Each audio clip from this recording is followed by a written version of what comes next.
Observing your role in this program these last 3 years, I'd say your positive energy may be one of your greatest qualities. Is that something that you're aware of when you're with the group? The coaches, staff, players, everyone always say bring your own energy. So that's what I like to do, bring my energy. It starts in warm-ups, stuff like that, just being upbeat all the time as much as I can. And when a game comes, just making a positive play. And that play not only gives me energy, but it gives my whole team energy as well.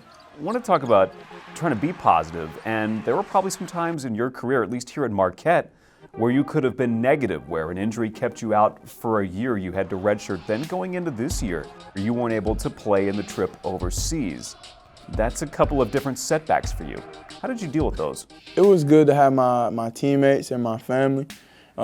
They kept me in good spirits because those are very difficult situations to go through. First redshirting, being hurt, going into that season I was playing real well, going into the season, then got hurt.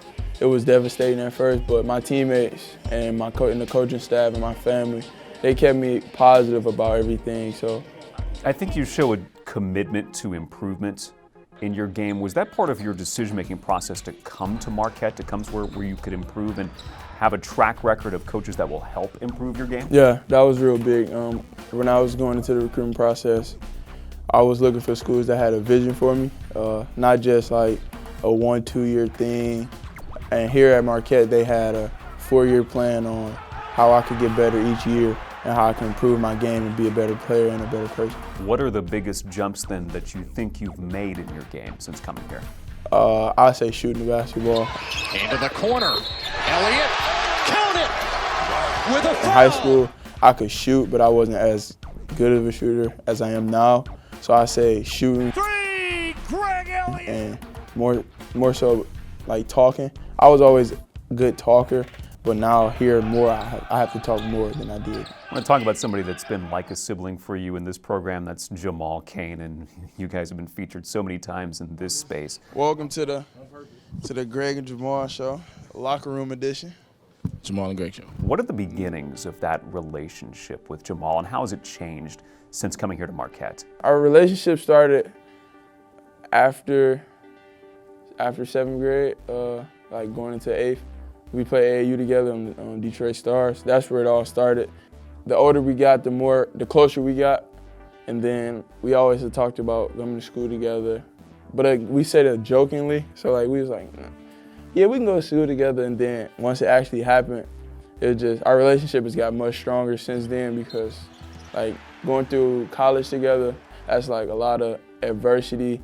But knowing that I'm there to pick him up and knowing he's there to pick me up is a real big thing. We get to give each other energy, and then it's like our tendencies feed into each other. So and I know if I'm going to the rim, Jamal's gonna cut, try and get a dunk. So I know that, and I look for that.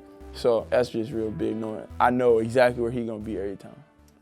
Last thing from me, what makes a good handshake or a slap five in your opinion? I would say, is it who you're doing with, or is it the technique? It's a little bit of both. If you know the person you're doing the handshake with, if you know them well enough, you know that this person probably can't have a too complicated handshake because they might not remember it. Like me and Jamal, we have 6 or 7 different handshakes, but it's we know them all. So I know if I get Jamal a 5, if I go to give him a 5 and he do something different with his hand, I know which handshake we're doing. So you don't try and give too many handshakes to too many people. Yeah, because it could end bad.